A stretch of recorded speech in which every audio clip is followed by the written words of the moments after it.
하나님의 말씀 열왕기상 7장입니다. 열왕기상 7장 6장과 7장을 우리 겸하여 보겠는데 읽기는 7장 1절에서 12절까지 읽겠습니다. 솔로몬이 자기의 왕궁을 13년 동안 건축하여 그 전부를 준공하니라. 그가 레바논 나무로 왕궁을 지었으니 길이가 100규빗이요 넓이가 50규빗이요 높이가 30규빗이라. 백향목 기둥이 4줄이요 기둥 위에 백향목 들보가 있으며 기둥에 있는 들보 45개를 백향목으로 덮었는데 들보는 한 줄에 15이요 또 창틀이 3줄로 있는데 창과 창이 3층으로 서로 마주 대하였고 모든 문과 문설주를 다 큰 나무로 네모지게 만들었는데 창과 창이 3층으로 서로 마주 대하였으며 또 기둥을 세워 주랑을 지었으니 길이가 50규빗이요 넓이가 30규빗이며 또 기둥 앞에 한 주랑이 있고 또 그 앞에 기둥과 섬돌이 있으며 또 심판하기 위하여 보좌의 주랑 곧 재판하는 주랑을 짓고 온 마루를 백향목으로 덮었고 솔로몬이 거처할 왕궁은 그 주랑 뒤 다른 뜰에 있으니 그 양식이 동일하며 솔로몬이 또 그가 장가던 바로의 딸을 위하여 집을 지었는데 이 주랑과 같더라. 이 집들은 안팎을 모두 기하고 다듬은 돌로 지었으니 크기대로 톱으로 켠 것이라. 그 초석에서 처마까지와 예면에서 큰 뜰에 이르기까지 다 그러하니 그 초석은 기하고 큰 돌 곧 10규빗 되는 돌과 8규빗 되는 돌이라. 그 위에는 크기대로 다듬은 귀한 돌도 있고 백향목도 있으며 또 큰 뜰 주위에는 다듬은 돌 3켜의 백향목 두꺼운 판자 한 켜를 놓았으니 마치 여호와의 성전 뜰랑 안뜰과 주랑에 놓은 것 같더라. 아멘. 기도하겠습니다. 하나님의 말씀을 옳게 분별하는 지혜를 더하여 주시고 이 말씀이 우리의 삶의 가치 판단에서나 우리의 삶의 중요한 선택의 기준이 될 수 있도록 우리를 종의 마음, 노예의 마음을 허락해 주시옵소서. 예수님의 이름으로 기도드리옵나이다. 아멘. 교회에 다니는 분들을 이래 보면은 자기가 하나님을 만나서 신앙생활하는 사람들이 있고 또 환경 때문에 신앙생활하는 사람들이 있습니다. 부모님이 교회에 다니기 때문에 어려서부터 자연스럽게 교회에 다니거나 아니면은 자기의 직장 또 대학 이런 데에서 안 다니면 안 된다 이래가지고 교회에 다니는 사람도 있고 또 옛날에는 불신자 결혼을 하면은 중직자들도 징계를 받았는데 이제는 그러지는 안 하고 자녀가 불신자와 결혼을 할 때에 너 예수 믿겠느냐 해서 예 하면은 결혼을 허락한다 이래서 결혼하기 위해서 교회에 다니는 사람도 있습니다. 그런데 이런 사람들 중에 이런 경우가 참 많아요. 교회 생활을 열심히 해야 되겠는데 여러 가지 삶의 형편 때문에 열심히 못해서 그저 목사님 만나면은 미안하고 죄송한 것 같기도 하고 또 어떤 분들은 교회에 다니기는 다니는데 형평상 왜 다녀야 되는지 모르고 생활을 따라서 그저 교회를 왔다 갔다 하는 분들도 있습니다. 오늘 이런 분들에게 중요한 답을 제공하는 부분이 이 부분이라고 생각을 해요. 먼저 우리가 신앙생활에 있어서 예수 믿고 구원을 얻는 것은 6장에 보면은 1절에 이스라엘 자손이 애굽 땅에서 나온 지 480년이요 솔로몬이 왕이 된 지 4년 12월에 곧 둘째 달에 솔로몬이 여호와를 위하여 성전 건축을 시작하였더라. 여러분 이스라엘 백성들이 출애굽하고 난 뒤에 480년 만에 성전을 건축하였더라라고 이야기하는 것은 연대기를 말하고자 하는 것이 아니에요. 이스라엘 백성들이 애굽에서 나온 출애굽의 목적이 어디에 있는가 하면은 성전 건축으로 완성되는 것임을 말하는 거예요. 실제로 출애굽기 5장에도 보면은 모세가 바로에게 가서 우리 백성들을 가나안으로 보내달라 이래 안 합니다. 우리 백성들이 광야로 가서 제사를 드리게 해달라 하는데 바로가 안 된다 그랬어요. 이스라엘 백성들이 출애굽의 목적이 어디에 있는가 하면은 제사를 드리기 위함, 예배자가 되기 위함, 바로 그것이 구원의 목적이에요.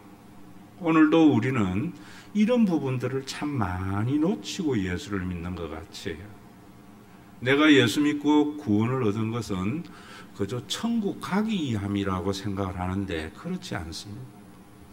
하나님께서 우리를 구원하신 것은 우리로 하여금 예배자가 되기 위함입니다. 그래서 우리 그리스도인들에게 가장 중요한 것이 예배예요. 그런데 이 예배에 대해서 많은 오해가 있어요. 신앙생활에 많은 오해가 있는 것이 문제다 이 말입니다. 그래서 성경은 무화과나무 아래와 포도나무 아래에 편안히 거하는 삶이 하나님께서 우리에게 구원의 목적인 것을 말을 하는데, 열심히 직장 생활하고 열심히 사업을 하면서 그 열심히 하다 보면은 교회 생활을 좀 등한시할 때에 내가 이래 믿어도 되는가, 이래 살아도 되는가, 그리고 목사님 보면은 교회 생활을 좀 등한시하는 것 같을 때에 미안해하고 하는 것들은 우리가 성경의 내용을 잘못 해석한 결과이고 잘못 알기 때문이에요. 또 예배가 뭔지 신앙생활이 뭔지를 잘 모르기 때문에 나타나는 현상이다 이 말입니다. 여러분, 우리가 이런 생각들은 왜 그런가 하면은 원래 이 성경은 히브리적으로 사유해야 돼요. 히브리적 생각을 가지고 봐야 되는데 이 성경이 헬라 세계 속에서 꽃을 피우잖아요. 그러니까 헬라 사상이 참 많이 들어와서 변질을 시키는 거예요. 여러분들이 우리 교회에서 설교를 들으면서 늘 느끼는 게 뭡니까? 정말 성경의 많은 개념과 성경의 말씀들이 오늘날 자본주의적 가치관이, 이념이 우리 성경의 개념을 많이 왜곡하는 것하고 같은 거다 이 말입니다. 그 왜곡이 뭐냐면 이런 거예요. 우리가 이 세상을 살아갈 때 우리의 삶에 여러 영역들이 있잖아요. 가정생활이 있고 또 직장생활이 있고 또 사업하는 사람은 사업의 영역이 있고 또 사람들과 함께 살아가는 사회생활의 영역이 있고 또 학생들은 학생생활의 삶의 일부가 있고 또 교회생활도 이래 있어요. 그래서 우리는 삶의 여러 이런 영역들이 우리의 삶인데 사람들은 뭐라는가 하면은 교회 생활 자체가 예배라고 생각해요. 그래서 교회 생활을 등한시하는 것은, 다른 삶을 열심히 사는 것은, 교회 생활을 등한시하면서 열심히 사는 것은 잘못됐다고 생각을 하는 거예요. 여러분, 이 기준이 잘못된 거예요. 그런 것들은 이분법적으로 생각해서 그런 거예요. 교회 생활은 하나님을 섬기는 생활이고 가정과 직장과 사업이나 사회생활이나 학교생활은 하나님을 섬기는 것이 아니고 내가 육신적으로 사는 삶이고, 이건 헬라적 생각이에요. 그러면 성경이 말하는 히브리적 생각은 뭐냐면은 우리의 가정생활이나 그 다음에 우리의 직장생활이나 우리의 사회생활이나 내가 사업하는 사업장에서나 그 다음에 교회 안에서 이루어지는 교회생활이나 이 모든 생활이 예배여야 돼요. 이러한 삶이 참된 예배자가 되기를 바라는 것이 오늘 본문이에요. 이거 모르면 의미가 없어요. 그래서 여러분, 오늘 성경 6장과 7장을 겸하여 보는 것은 함께 읽어보면은 6장에는 성전 건축에 대한 말씀이 자세히 기록이 되어져 있고, 또 7장 읽지 않는 뒤편에는 성전에 있는 여러 기구들에 대한 말씀이 기록이 되어져 있어요. 그 사이에 왕궁 건축의 말씀이 있단 말입니다. 여러분들이 왕궁 건축은 성전 요거 하고 난 뒤에 8장 해도 되는데 그 사이에 넣어놓은 이유를 아셔야 돼요. 성경의 기록자는 하나님인데 이 기록한 것은 예레미야가 했단 말입니다. 연대기적으로 기록한 것이 아니거든요. 분명히 연대기적으로는 성전을 건축하고 왕궁을 건축했는데도 성전 건축을 그 사이에 딱 끼워난 것은 우리의 모든 삶의 영역이 하나님 앞에 예배드리는 이 예배의 삶이 우리의 집을 세우기 아니고 내 일생을 위한 중요한 것이라는 거예요. 하나님을 섬기는 것과 내 일생의 모든 삶의 영역이 결코 분리되지 않았고, 나의 모든 일생의 삶이 하나님의 성전에 의해서 둘러싸여져 있는 것을 말하는 거예요. 그래서 오늘도 여러분들이 참 이번 주에도 신방을 가니까 열심히 사업을 하는데, 하나님 내가 모태신앙으로서 열심히 사업을 하는데 교회 생활을 등한시해서 미안합니다 이런다고요. 아니에요. 여러분들의 모든 삶의 영역이 예배의 삶이 되어야 돼요. 교회 생활도 여러분들의 삶의 한 부분이지만 이 교회 생활조차도 예배가 되지 아니하면은 종교인이 되어져 버리는 거예요. 이 삶이 예배가 뭐냐, 진정한 신앙생활이 뭐냐 하는 것을 아셔야 되는 거예요. 또 마지못해서 교회에 왔다 갔다 하지만은 하나님과 만남이 없는 종교인들의 생활, 그것도 아니라 말입니다. 제가 예전에 여러분들에게 그런 이야기 한번 했지요. 참 이 세상에 존재하는 것 중에 가장 흉한 것이 세 가지가 있다고. 하나는 사람이 살지 않는 집이라 했잖아요. 암만 집이 아름답고 잘 세워져도 그곳에 사람이 안 살면은 흉가예요. 그 집은 사람이 살기 위해서 존재하는 거예요. 또 암만 사람이 예쁘고 멋있더라도 영혼이 떠난 것, 생명이 없는 육신은 시체다 말입니다. 그거는 누가 봐도 흉해요. 우리 오늘 기독교인들은 정말 성령이 함께하는 하나님의 생명이 없는 종교 생활하는 것은 정말 흉한 모습이에요. 오늘도 여러분들이 이 시간에 성령이 여러분들 속에 함께해서 하나님을 경외하는 참된 예배자의 모습이 여러분들의 모든 삶의 영역 속에서 나타나야 되는 거예요. 그래서 왕궁 건축을 성전이 이렇게 둘러싸고 있는 모습을 보여주고 있어요.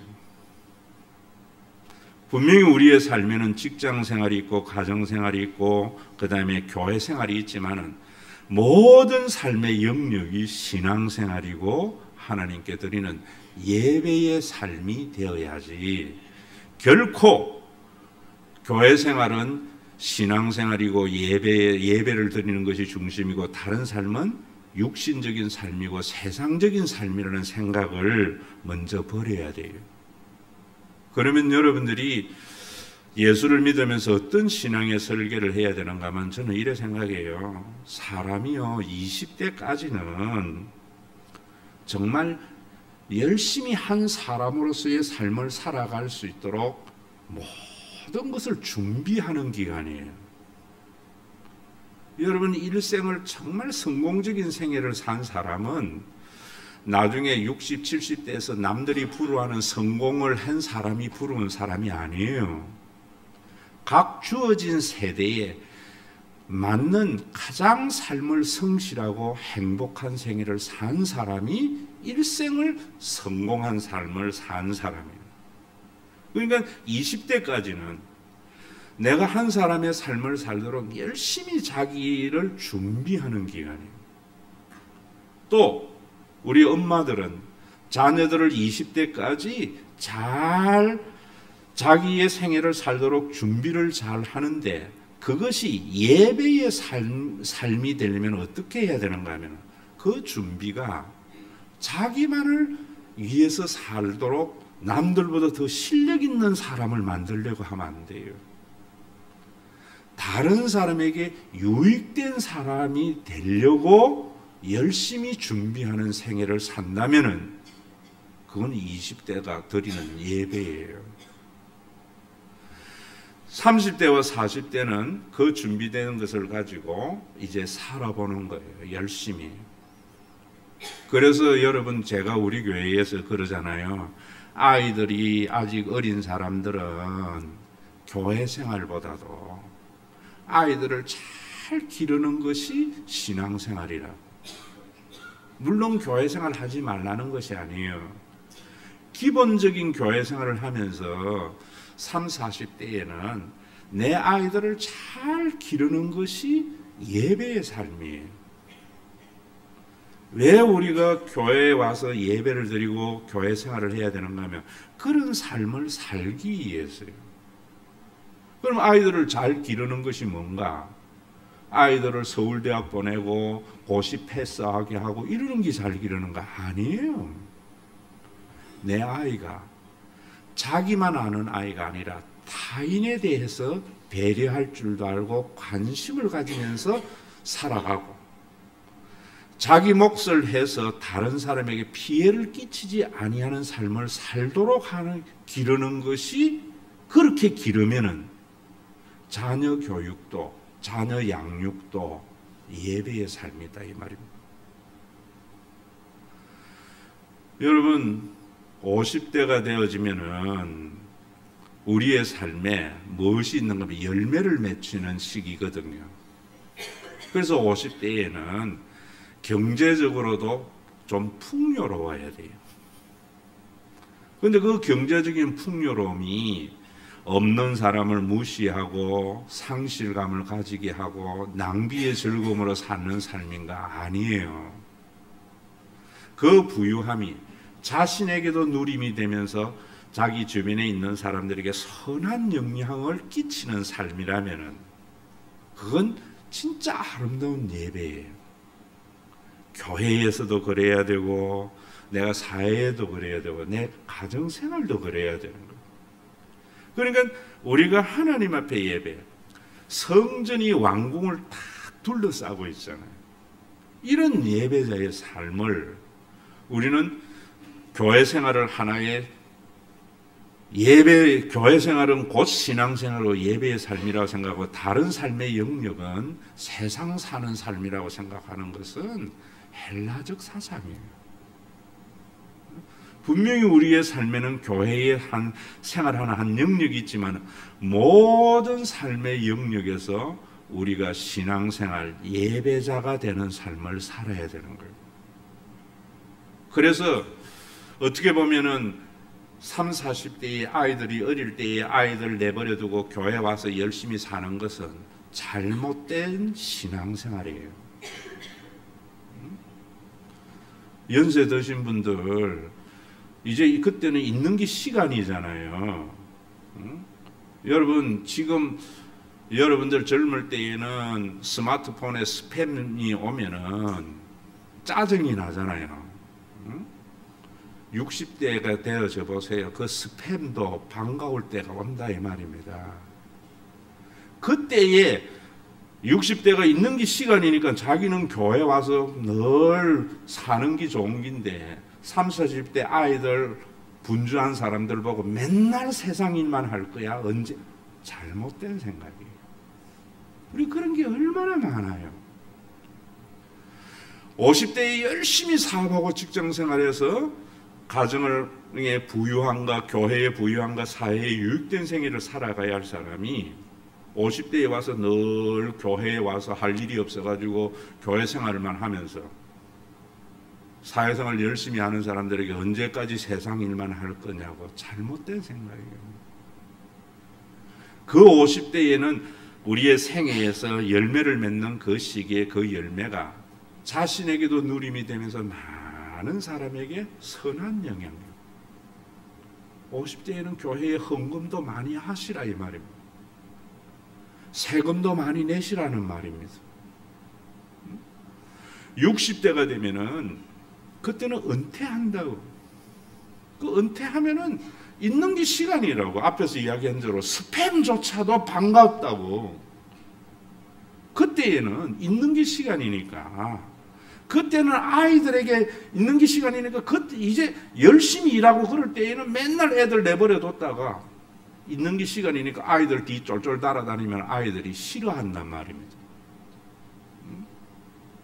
남편도 열심히 사회생활 하다가 뭐 아내 어쩌고 저쩌고 놔뒀다가 60이 돼가 이제 그때서 젖은 낙엽까지 딱 붙어 있으려면은 귀찮단 말입니다. 그때는 뭐 해야 되는 거야? 교회에 와서 열심히 봉사하고 또 자기의 노하우를 가지고 사회에 섬겨야 될 영역들을 섬기고 이런 게 예배예요. 그러다가 이제 70이 넘어가면은 너는 70 하면 안 되겠더라. 이미 이금희 권사님 그만둘까 봐. 건강이 허락하면 한 75세쯤 또 더 허락하면 한 80세쯤. 그래서 우리 장로님들이 자꾸 70세에 은퇴하자는 것을 내가 그런 법이 어딨나. 건강이 허락하면 80에도 되고요. 70에 골골하면 또 70에 은퇴할 수도 있는 기고. 그래서 우장로님 자꾸 은퇴하려는데 우장로님 지금 어디 가도 뭐 그게 50대 얼굴이지 뭐 60대, 70대 얼굴입니까? 그래서 이제는 힘도 없고 호주머니 돈도 비어져 가고 기억력도 그러면은 그때는 이제 섬김을 받는 것 자체가 예배예요. 그래서 성경에 사랑의 비전지라고 한 거예요. 오늘도 여러분들이 왕궁을 건축하는 이 중간에 성전의 건축이 연대기로는 분명히 이렇게 하면 안 되는데 탁 둘러싸고 있는 이유는 우리의 이 예배 성전이 우리의 왕궁의 삶, 우리의 집을 세우기 위한 것을 말한다고. 오늘도 여러분 우리 교회에 와서 참 편하다, 그런데 미안하다 하는 것은, 편하다 하는 것은 내가 성경적으로 목회하는 것이고 미안하다고 생각하는 것은 과거의 잘못된 신앙의 선입견 때문이에요. 선입견 때문이에요. 여러분, 그런데 오늘날 우리 속에 이런 게 얼마나 많이 있습니까? 회사는요, 20대의 그 왕성한 지식력, 30, 40대의 열정, 50대의 원숙함, 이 모든 것을 원해요. 그래서 일률적인 스펙을 정하고 그 스펙에서 벗어나는 순간 퇴출시켜버려요. 그러면 회사는 번영을 하는데 그 안에 사람은 없는 거예요. 교회에 우리 그런 거 얼마나 많아요? 30, 40대의 그 여러분 왕성한 지식력과 40대의 그 뜨거운 열정과 50대의 그 여유로움을 모든 세대에 요구해서 재단시키는 것이 제자훈련이잖아요. 아니에요. 왜 가정이 좋은 줄 아세요? 가정에는 어릴 때에는 부모가 모든 걸 줘요. 그 다음에는 자기 역할을 하다가 나중에 부모 섬기고, 그래서 아이의 울음소리도 있고 연세 드신 분들의 끙끙거리는 소리도 있고 일하면서 열심히 일하는 땀 냄새 나는 것이 있는 그런 가정이 좋은 가정이잖아요. 교회도 마찬가지예요. 여러분들의 일생이 이제는 그런 이분법적인 생각을 하지 마세요. 내 세대에 해야 할 일, 그 일이 행복이 돼야 돼요. 20대는 공부가 행복이 돼야 돼요. 어떤 영역에서든지. 30대에는 그 공부한 것을 적용하는 것이 행복이 돼야 돼요. 50대에는 자기가 했던 것들이 아름다운 열매를 맺는 것이 즐거움이 돼야 돼요. 60대는 누림이 돼야 돼요. 70대는 성경이 있는 것이에요. 정말 저는 이 성경을 보면서 왜 우리가 그런 생각을 못하는가 하면은 자꾸 이 성경을 보면서 봐라, 솔로몬은 성전 지을 때 7년밖에 안 했고 왕궁 지을 때는 13년 했다. 잘못됐다. 왕궁 건축과 성전 건축을 분리시키는 헬라적 성경 해석법 때문입니다. 오늘도 여러분 우리 교회에 와서 여러분들이 참 편하다 하는 것은 바로 그런 부분이에요. 제가 젊은 엄마들에게 60대의 시간과 헌신을 요구하지 않거든요. 60대에게 50대에 헌금을 하라 소리 안 하거든요. 70대와 80대에게는 섬김 받는 자체가 예배라고 생각해서 섬기거든요. 우리 아름다운 손길이는 것이. 그러니까 포도나무 아래 무화과 나무에서 여러분들이 편안하게 생각하는데 이게 좋은 줄 모르는 것 같은 거예요. 그게 어디에서 나는 줄 모르는 것 같은 거예요. 그리고 또 한 가지 아셔야 되는 것이, 여러분들이 성막 많이 공부했죠. 그런 거 다 모형론적인 거 너무 생각하지 말고요. 굉장히 중요한 것은 지성소는 하나님의 의자가 있는, 하나님의 보좌가 있는 곳이에요. 그리고 그 밖에가 뭐냐면 성소예요. 그 성소에는 등대와 진설병과 그 다음에 등대와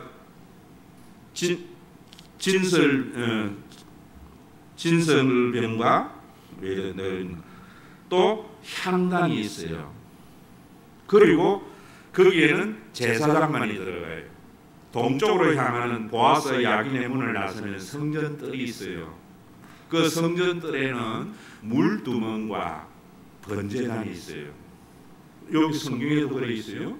그런데 거기에 중요한 내용 중에 하나가 성소에 있는 모든 기구들은 정금으로 만들었어요. 성전뜰에는 노수로 만들었어요. 그건 무엇을 상징하는가 하면 그 성전은 하나님의 나라를 상징해요.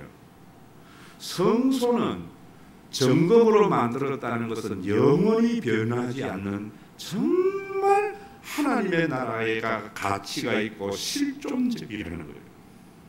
그런데 그 보아스 야긴의 문 밖에 있는 성소의 뜰은 기구를 노수로 만드는 거예요. 금이 부족해서 노수로 만든 것이 아니라 말입니다. 중요한 의미가 있다 이 말입니다.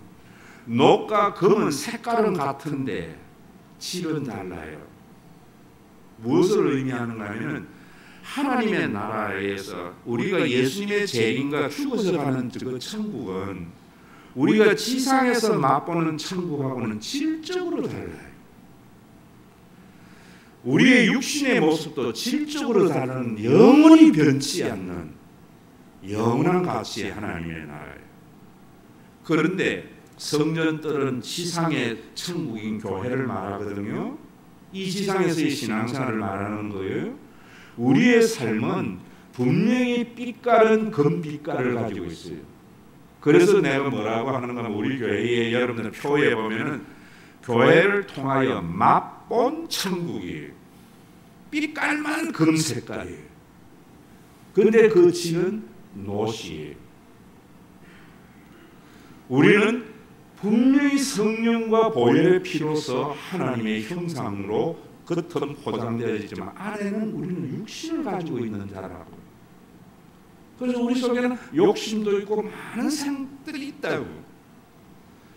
그런데 그 녹과 금의 차이는 금은 가만히 놔둬도 그 색깔이 변하지 않고 존재하지만 녹은요 끊임없이 닦아줘야 돼요. 우리 어릴 때의 그릇은 전부 녹그릇이거든요. 그래서 제 어머니가 그 녹그릇을 집을 이렇게 뭉쳐가지고 아궁이에 불 땐 재를 가지고 뭐 닦으면 요즘 같이 그런 화학 재질이 있는 게 아니에요. 그러면 반짝반짝 빛나요. 그게 경건훈련이란 말입니다. 여러분들의 경건의 훈련을 신앙생활의 연조를 더해갈수록 우리의 삶에는 하나님의 형상과 천국의 빛남이 있어요. 그런데 그 경건 훈련을 그저 교회 열심히 다니고 헌금이라 생각해요. 그 경건 훈련은 뭐냐면 하나님이 우리의 삶의 주인이다. 그래서 여러분들이 예배 때 여기서 왕이신 나의 하나님, 모든 삶의 영역에서 하나님이 내 삶의 주인이라는 생각을 가지는 훈련이다 말입니다. 어떤 경우에도 내가 죽음의 자리에 있더라도 하나님이 내 삶의 주인이다. 이런 사람들의 삶은 자유가 있어요. 평안이 있어요. 왜 다른 사람을 여러분들이 섬기지 못하는가? 하나님이 주인이라 생각 안 해요. 내가 내 힘으로 살아야 된다고 생각하기 때문에. 내가 뭘 해도 내가 한 게 아니고 하나님이 하신 거라는 고백 속에 이게 경건 훈련이에요. 그 말씀과 기도를 통해서 우리의 삶의 영역에서 자꾸 다듬어져야죠. 여러분 이런 신앙생활을 하려면 진정한 예배자가 되려면 가장 중요한 것은 하나님과 만남이 있어야 돼요. 그런데 그 하나님과의 만남조차도 이렇게 생각하는 사람이 참 많아요. 왜냐하면 감정 때문이에요.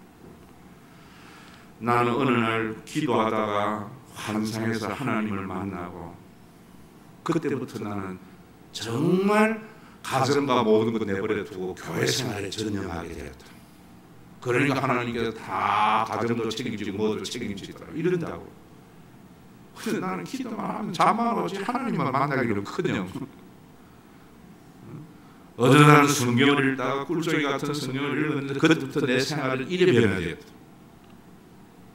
어떤 사람은 기도하다가 내 기도가 도저히 이룰 수 없는 걸 하나님 때문에 응답받고 드러나는 그때부터 교회 생활을 전념하게 돼요.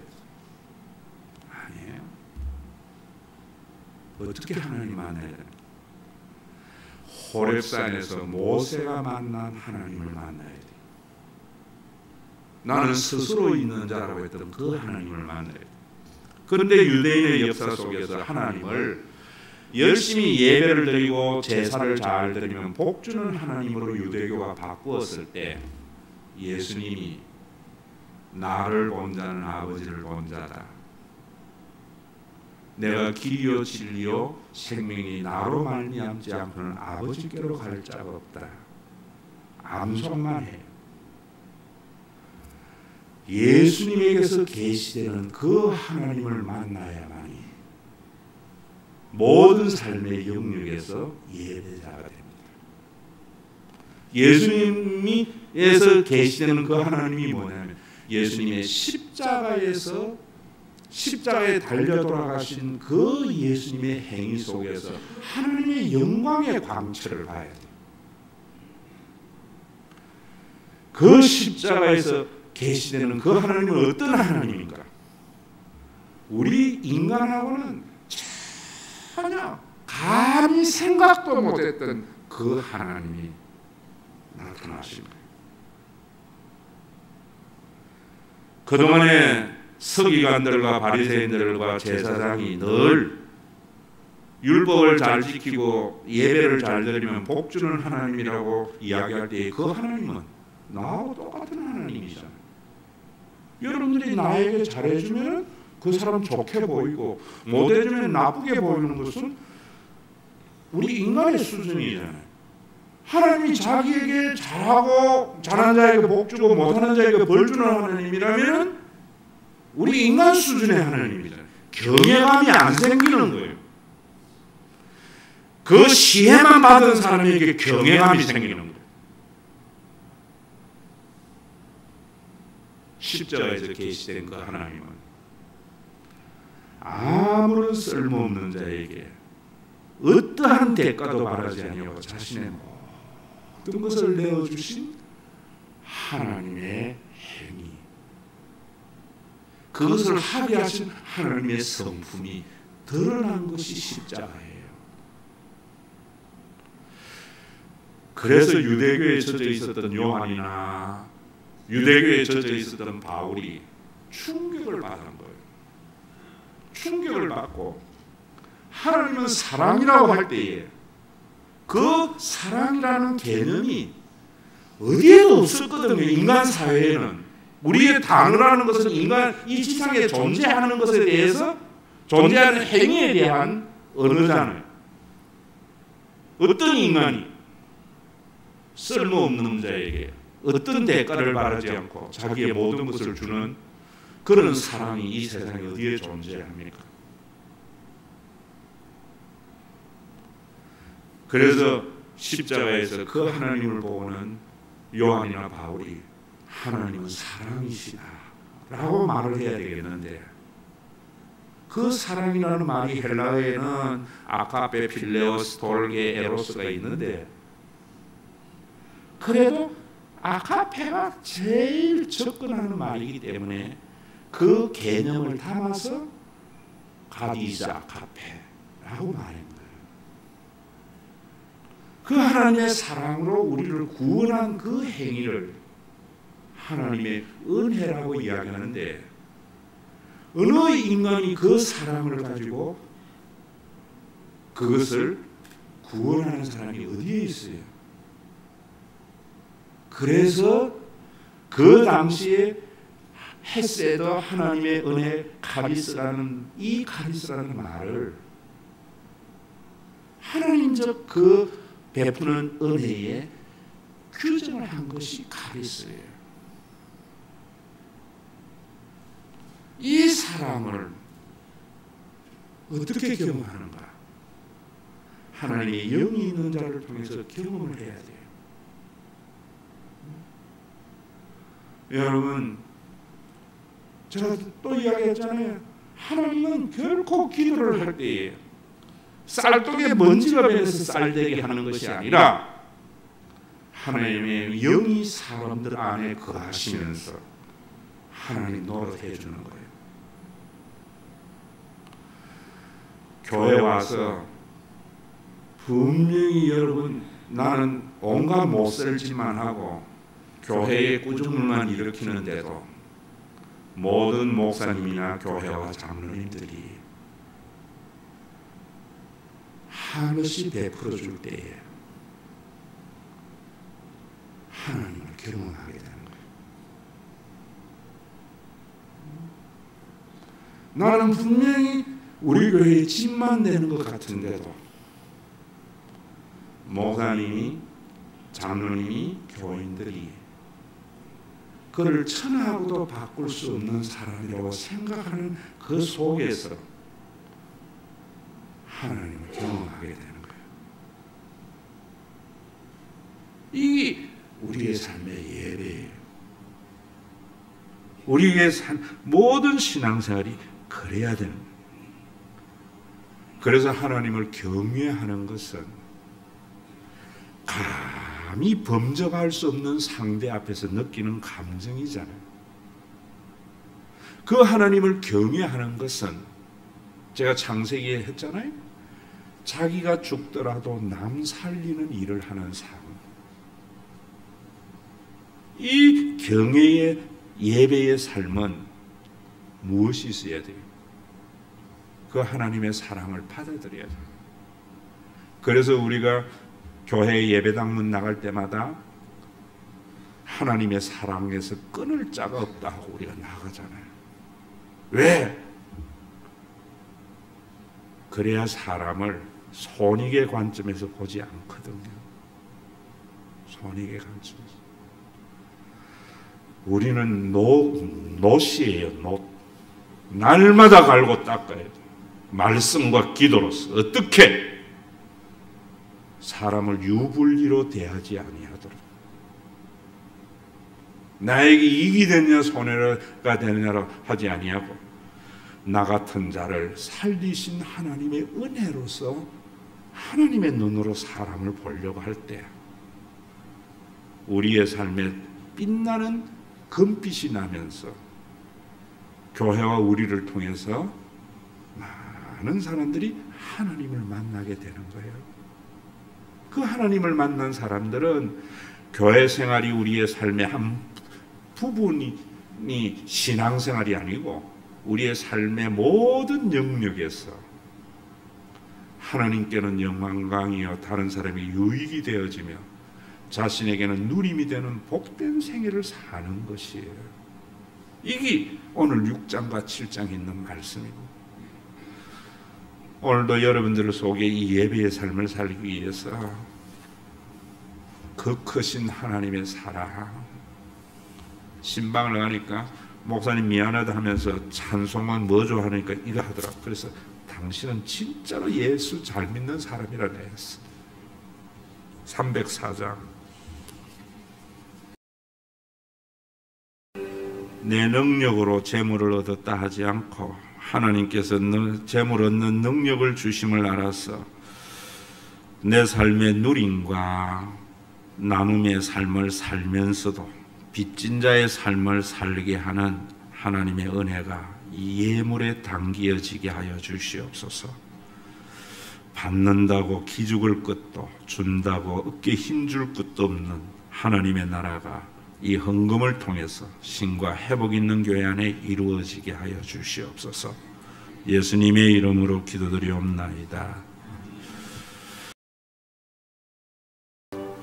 우리 주 예수 그리스도의 카리스와 하나님 아버지의 만국하신 아카페와 우리 가운데 내주하여서 노신 우리를 정금같이 빛나게 하시는, 그래서 우리 속에 있는 그 하나님을 드러내는 성령님의 교통과 역사하심이 오늘도 우리의 모든 삶의 영역이 예배자가 되어져서 어두운 세상에 한 줄기의 빛이 되기를 원하는 믿음의 권속들과 이들이 맛을 보아야 할, 천국의 맛을 보아야 할 주께서 몸부려 세우신 교회 위에 이제로부터 영원토록 항상 함께 계실지어다.